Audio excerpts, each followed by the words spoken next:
Bien, vamos entonces a seguir recibiendo instrucción de parte de Dios por medio de estos temas. Acompáñeme Jeremías capítulo 29 y le voy a dar lectura a lo que vienen siendo los primeros 14 versículos. ¿Ya están todos allí?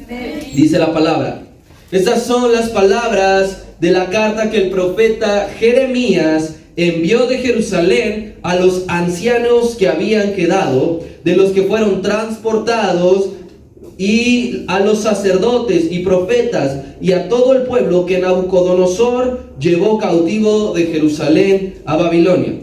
Después que salió el rey Jeconías, la reina, los del palacio, los príncipes de Judá y de Jerusalén, los artífices y los ingenieros de Jerusalén, por mano de Elasa, hijo de Safán, y de Gemarías, hijo de Hilcías, a quien envió Sedequías, rey de Judá, a Babilonia, a Nabucodonosor, rey de Babilonia, y la carta decía: así ha dicho Jehová de los ejércitos, Dios de Israel, a todos los de la cautividad que hice transportar de Jerusalén a Babilonia: edificad casas y habitadlas, y plantad huertos, y comer del fruto de ellos. Casaos y engendrad hijos e hijas, dad mujeres a vuestros hijos, y dad maridos a vuestras hijas, para que tengan hijos e hijas, y multiplicaos ahí, y no os disminuyáis.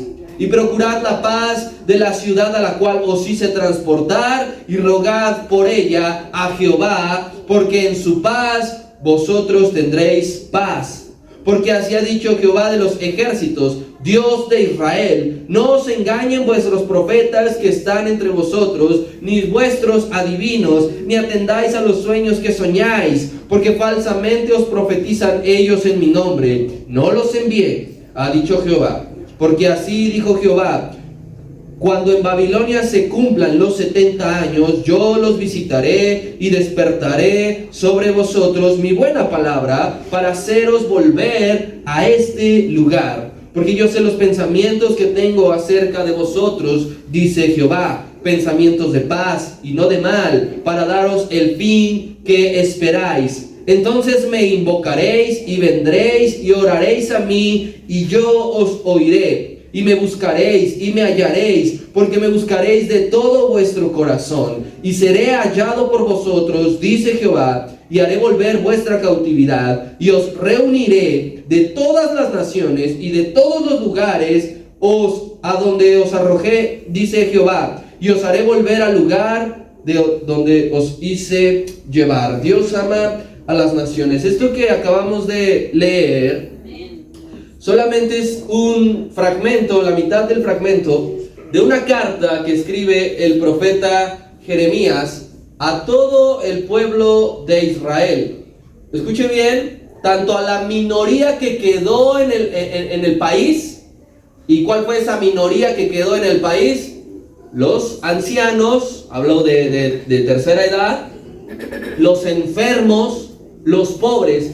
Dios no se olvidó de ellos, porque a veces nada más nos enfrascamos en que la carta iba dirigida a los que se fueron a Babilonia, pero claramente el versículo número 1 dice que el profeta Jeremías envió de Jerusalén a los ancianos que habían quedado. A los que se quedaron, para ellos también eran estas líneas. Entonces la minoría se quedó, pero también era para la gran mayoría que se encontraban cautivos en Babilonia. El punto es que Dios no quería que uno solo de su pueblo no escuchara lo que Él tenía para decirle. Así que si usted viene hoy a escuchar a Dios, créame que Dios le hablará. Créame que Dios le dirá algo. No importa si usted es un adulto de la tercera edad, no importa si usted está actualmente en una condición de enfermedad, no importa si usted es parte de los príncipes, si es ingeniero, si es artesano, no importa. Dios a todos nos habla. Esta es una carta que no es de amor. Amor me refiero a tipo eros, es decir, no es romántica la carta. Tampoco es una carta escolar, cuando uno le escribe a dirección por medio de la presente, me refiero a usted que necesito tal. No es una carta laboral en la cual están solicitando empleo. Más bien, es una carta de hermandad con una intención espiritual. Hay una gran intención espiritual en las líneas que Jeremías les escribe a todos sus hermanos. Jeremías estaba en Jerusalén, él no estaba en Babilonia, él estaba en Jerusalén con la minoría que se había quedado. Muy seguramente los muchos que se fueron, hermano, a Babilonia, dice la palabra que eran los predicadores, los sacerdotes, los profetas, los gobernadores, los artesanos, los ingenieros, los sabios. Gran parte de ellos, siendo incluso con un grado alto de intelectualismo, se encontraban en una situación anímica de depresión. Entonces esta carta ayudó también, no solo en lo espiritual, sino en lo anímico, a levantarlos. Piénselo por un momento. De repente todos ellos gozaban, disfrutaban en Israel de una buena familia, de una buena casa, de un buen trabajo, de buen alimento, y de la noche a la mañana se encontraban ahora en una situación de esclavitud, se encontraban en una situación de cautiverio, sufrían maltratos. Así como la palabra de Dios enseñaba que los egipcios maltrataban a los hebreos, no crea que aquí los babilonios recibían con abrazos y besos a los judíos. También los maltrataban físicamente y verbalmente. Y sobre todo, ¿sabe qué? ¿En qué condición se encontraban estos que habían sido transportados? Se encontraban con un pesar en su corazón de que no habían obedecido a Dios. Estoy hablando con personas que saben lo que es esto, que saben lo que es ese pesar de decir, le fallé a Dios. Tenía la oportunidad de obedecerle. ¿Cuántas veces no me habló de distintas maneras para que yo cambiara mi manera de vivir? Y no lo hice y ahora me encuentro en esto. Entonces podemos entender a ellos que vivían con una situación de pesadumbre en su corazón porque no se habían arrepentido y ya se encontraban en la situación de que tanto les profetizó que iba a pasar si no se arrepentían de verdad. Así que esta carta fue para que todo el pueblo se avivara en esperanza. Cuando todos hemos estado pasando malas rachas y de repente te llega una buena racha, ¿te alegras o no te alegras? Sí. ¿Recibes una buena noticia o no, y recibes una buena noticia? ¿Y cómo se te alegra el corazón? Esta carta era precisamente para eso. Era muy práctica, es muy práctica porque es en tiempo presente. Es muy práctica y es muy útil para todos los creyentes en el mundo, no importando cualquier época de la historia. No solamente era para ellos, para nosotros que estamos en este tiempo es muy útil. Para ti es muy útil, querido hermano. Como mexicanos, esta carta que redacta el profeta Jeremías nos sirve bastante. Porque al igual que esta generación que fue transportada, nosotros nos encontramos momentáneamente, actualmente, ahora, en una tierra en la cual somos extranjeros. Ellos eran extranjeros. Babilonia, se hablaba otro idioma. Daniel y sus amigos, recuerde, tuvieron que aprender el idioma de los caldeos, dice la palabra. No creen que llegaron los judíos, empiecen a hablar hebreo todos, por favor, para que ellos... No, tenían que comunicarse. ¿Cómo se siente usted cuando recuerda sus clases de inglés y llegaba el maestro y decía... Y usted dice, ¿qué me está diciendo? Así estos muchachos. Así que, querido hermano, nosotros estamos en el mismo sentir que ellos, porque esta tierra no es nuestra. Porque estamos en un país al cual no pertenecemos. Porque estamos en una ciudad en la cual no estamos diseñados para estar eternamente. Venimos por un poco de tiempo.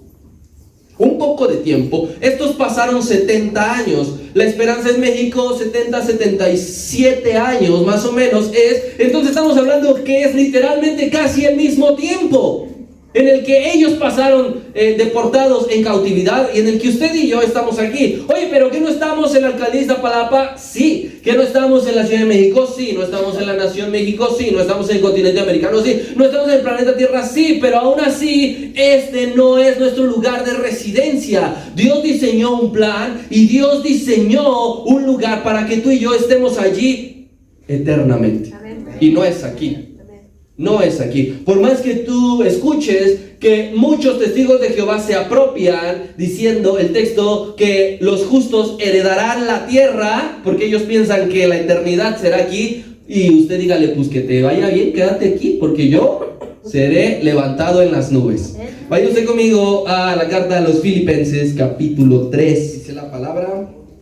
Mas nuestra ciudadanía, ¿en dónde está? En los cielos. Nuestra ciudadanía está en los cielos, donde también esperamos al Salvador, al Señor Jesucristo. Esa es nuestra verdadera ciudadanía. Esa es nuestra verdadera tierra. Esa es nuestra verdadera nación. De allí somos originarios usted y yo. Dios nos originó a usted y a mí en el cielo.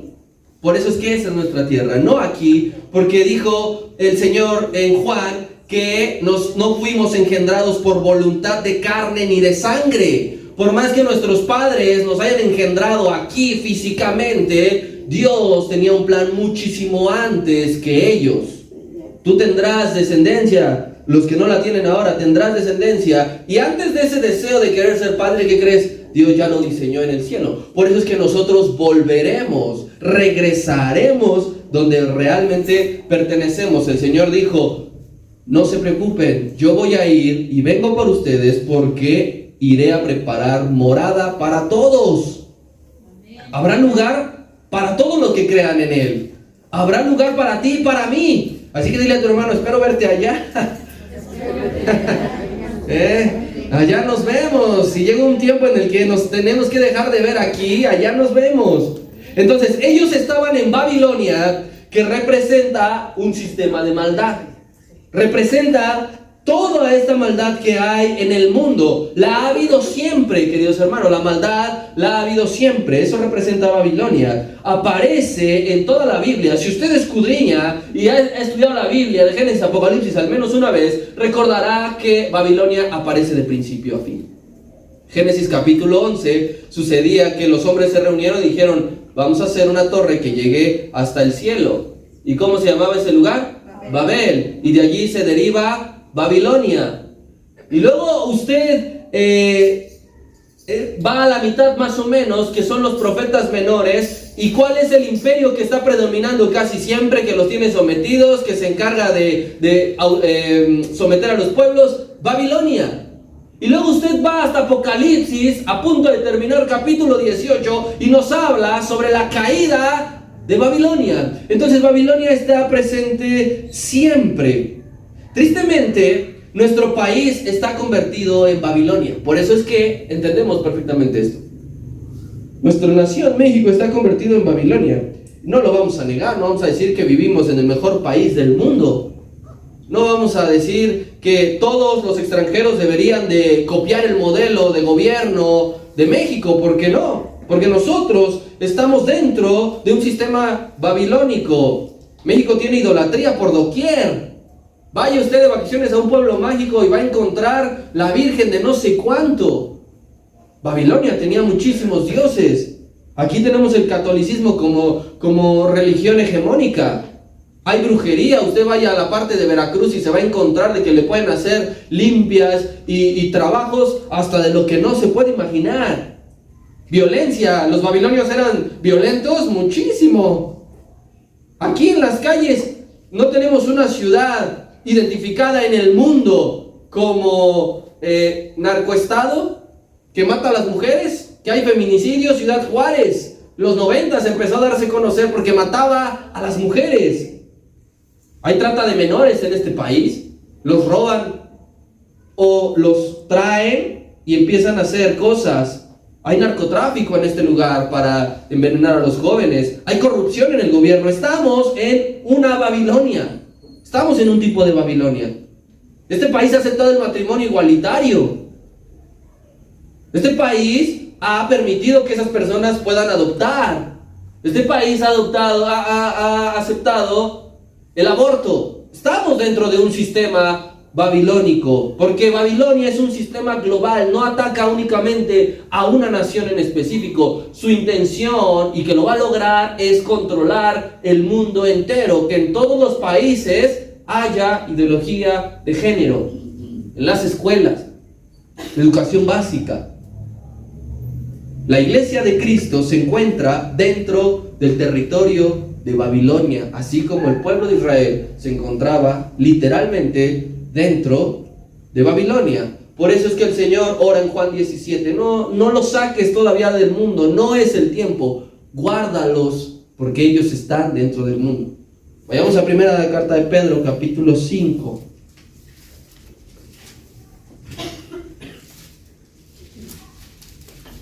Así lo entendió el apóstol Pedro. Dice así el verso 12, primera carta de Pedro, capítulo 5, versículo 12. Por conducto de Silvano, a quien tengo por hermano fiel, os he escrito brevemente amonestándoos y testificando que esta es la verdadera gracia de Dios en la cual estáis. La iglesia que está, ¿en dónde? En Babilonia, elegida juntamente con nosotros, y Marcos, mi hijo, los saludan. Era una manera de decir que la iglesia de Cristo, ¿dónde se encontraba? ¿Dentro de dónde? De Babilonia, la iglesia que está en el mundo, la iglesia, y él se refería a la iglesia que estaba en Roma. Pero nosotros podemos tener la misma expresión, la iglesia que está en Babilonia, haciendo referencia aquí a embajadores de Cristo a las naciones, que está en la Ciudad de México, y el que esté en Guatemala puede ocupar la misma expresión, porque toda la iglesia de Cristo está dentro de Babilonia.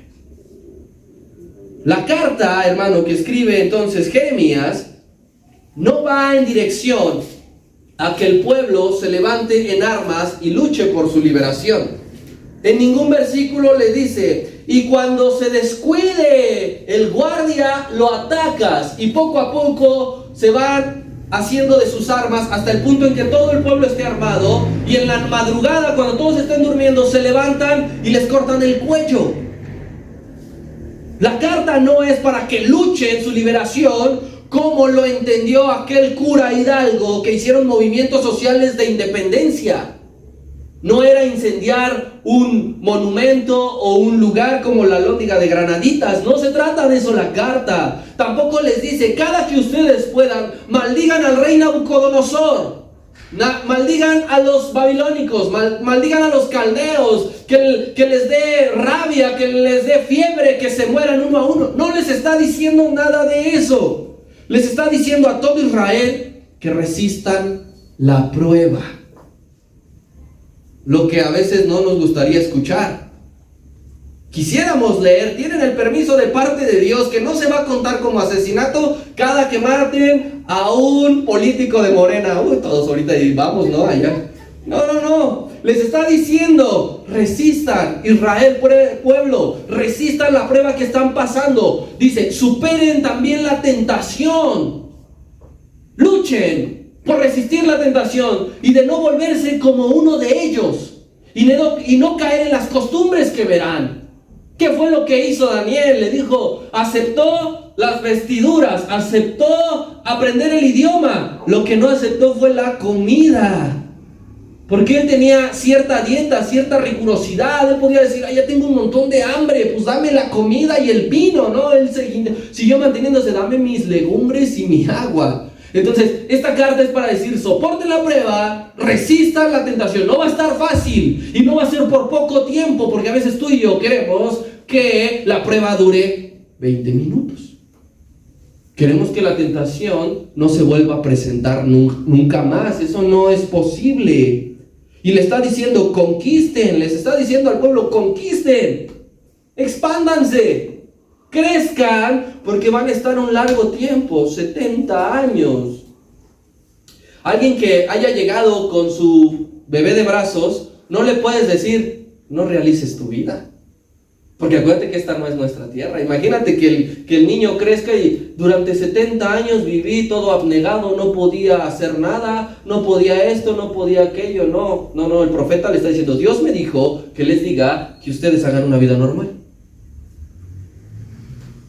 El propósito, querido hermano, de la carta, el propósito también para nosotros esta noche, es que Dios reforme y cambie nuestra perspectiva. Porque muchos de nosotros hemos orado, quizá para que el gobierno que está deje de estar. Quizá hemos orado para que le pase algo al presidente, que haya magnicidio, ¿verdad?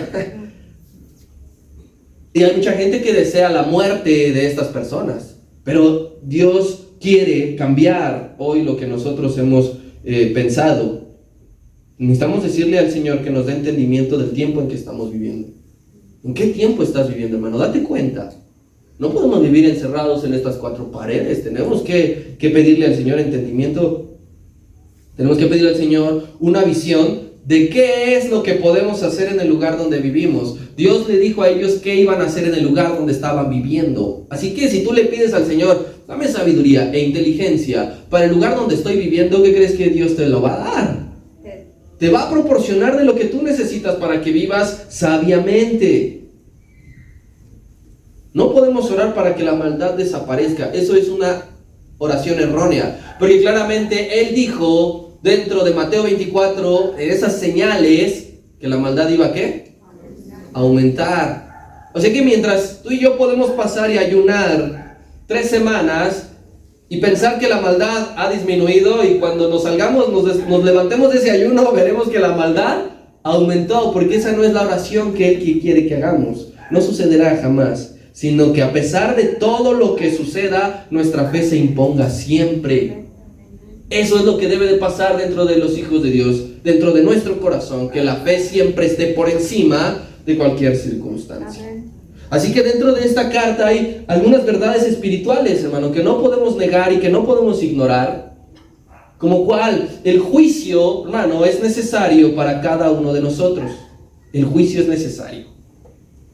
Hay ciertas enfermedades que es necesario que le dé el cuerpo humano. Son necesarias.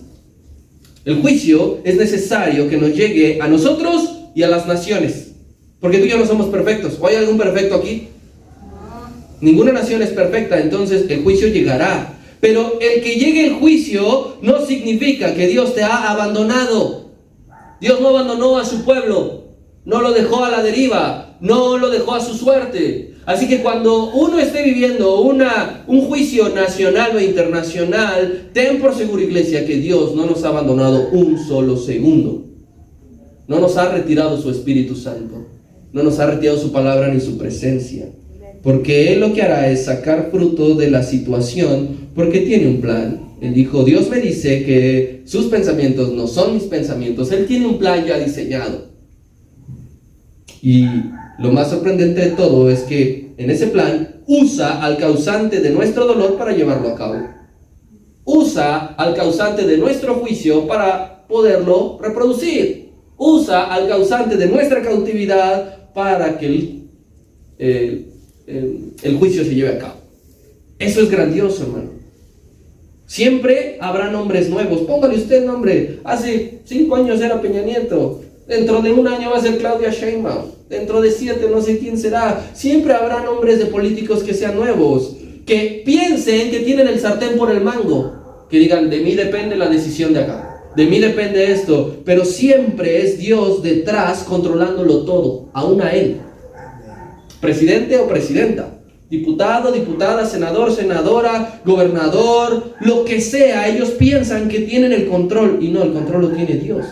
El control debe tenerlo Dios de tu vida, de mi vida, de la iglesia, para que salga como Dios ha planeado. ¿Qué más?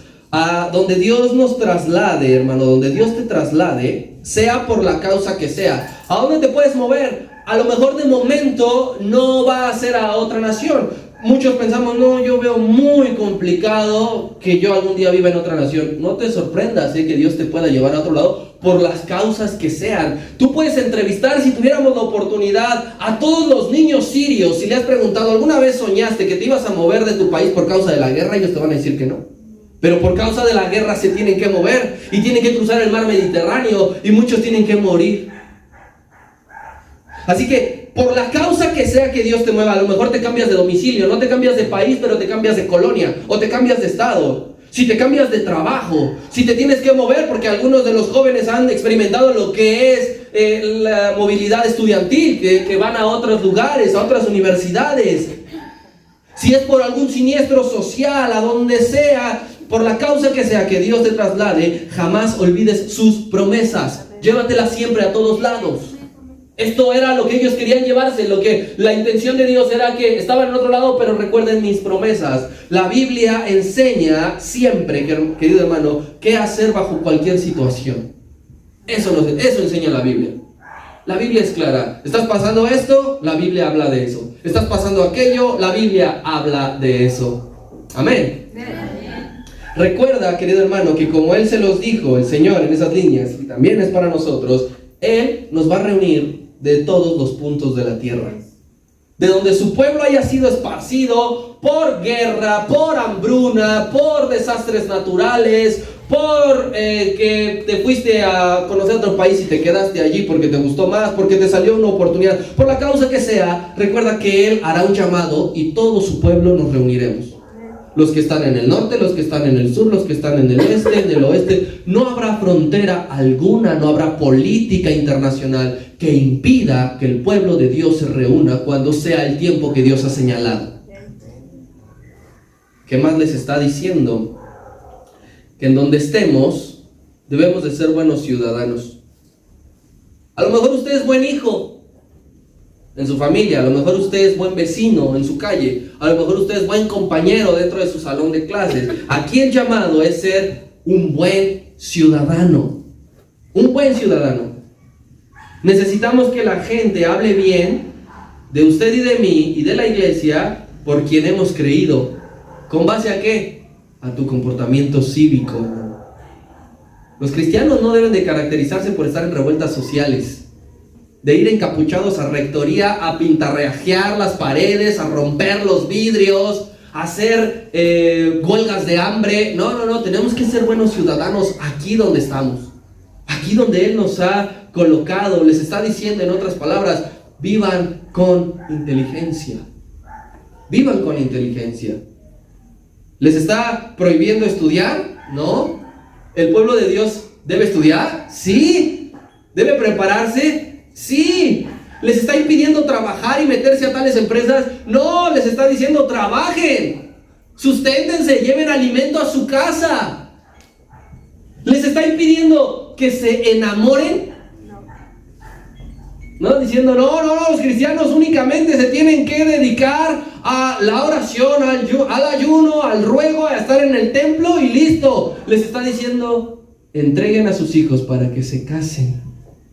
Entreguen a sus mujeres para que se casen. Solamente había una restricción, que no lo menciona aquí, pero el pueblo ya lo sabía, que no sea con mujeres extranjeras, ¿verdad? Porque dicen, ahora te voy a enamorar del filisteo, ya me dieron chance. O de la filistea. No, del pueblo de Dios, enamórate, cásate, ten un hijo, o hijos, o hijas.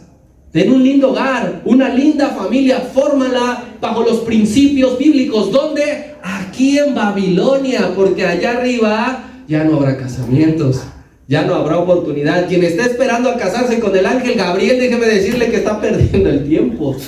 Ya valí. Es aquí donde está diciendo, cásense. Pero hay otra indicación clara. Tenemos que hacer todo eso tenemos que hacer. Si tú quieres ser chef, sé chef. Si quieres ser mecánico, sé mecánico. Si tú quieres ser influencer, sé influencer. Pero dice, lo que quieras hacer de tu vida, hazlo. Solamente una cosa, siempre invoca su presencia. Dentro de Babilonia, invoca siempre su presencia. No te dejes llevar por la corriente del mundo. Búscale siempre en oración dentro de Babilonia. No te esperes a estar en el cielo para orar lo que tengas que orar. Es aquí. Clámale con todas tus fuerzas siempre. Siempre. Dios nos ha dado la libertad de poder desarrollarnos en nuestra vida, pero Él nos está diciendo, no me olvides. ¿Qué más está diciendo estas líneas? Que tenemos que rogar por nuestra ciudad, pedir. Y no solamente dice rogar, pedir, procurar la paz. Porque a veces eso se nos hace bien difícil. Tenemos pleito con toda la calle. De verdad. Nos agarramos del chongo nada más porque se nos cerró el carro de enfrente. Eso no es procurar la paz. No, vamos y queremos hacer revueltas allí porque no, yo voy a exigir que me aumenten el sueldo. No, yo voy a pedir que nos cambien de maestro porque no sé qué, no sé cuánto. A eso no nos llamó el Señor, pueblo. A eso no nos llamó. Nos dijo, rueguen por la ciudad y procuren en mayor de lo posible y siempre que dependa de ustedes la paz por el lugar donde están. Aún, y ojo con esto porque va a quizá romper nuestras expectativas, aún no estés en la condición que soñabas. Tú soñabas y decís, no, yo quiero crecer y quiero conocer y probar y tener y esto. aún no estés en esa situación, ¿qué crees, hermano? Un hijo de Dios siempre confía en Él. Amén. Cualquiera de nosotros quisiéramos estar en las mejores condiciones económicas, de salud, sociales. Eso no siempre es posible, pero eso no es motivo para que tú dejes de esperar en Él. ¿Qué más nos enseña esto, hermano? Dios siempre abre oportunidades a su pueblo, aún en tiempos de esclavitud. Y eso es grandioso. Amén. Dentro de la esclavitud que ellos tenían, el pueblo gozaba de oportunidades, de poder seguir teniendo una vida. Aquí nosotros podemos ser esclavos del sistema en cierto sentido, pero Dios siempre te abrirá una oportunidad. Amén. Siempre hará que el pueblo de Dios camine bajo los cielos abiertos aún estando en Babilonia. Siempre. Oye, ¿cómo le hiciste para conseguir esto, para lograr esto, para obtener esto? Nomás yo no puedo caminar con cielos abiertos porque fue la bendición que Dios nos desató. Fue lo que Él nos dijo. O sea, aunque la situación esté color de hormiga, siempre Dios te dará la bendición de tener quizá vivienda, porque Él dijo que no nos preocupáramos qué hemos de comer y qué hemos de vestir, porque aún en esclavitud esa promesa sigue abundando en nuestra vida. Dios abre caminos donde no los hay, siempre. Y hay dos nombres clave en esta labor que vienen en el versículo número 3. Elasa y Gemarías son dos nombres clave. Por la acción que realizaba, por la labor que desempeñaban. Estos eran embajadores. Ellos estaban en Jerusalén con Jeremías y fueron los encargados de llevar la carta a Babilonia. Eran embajadores.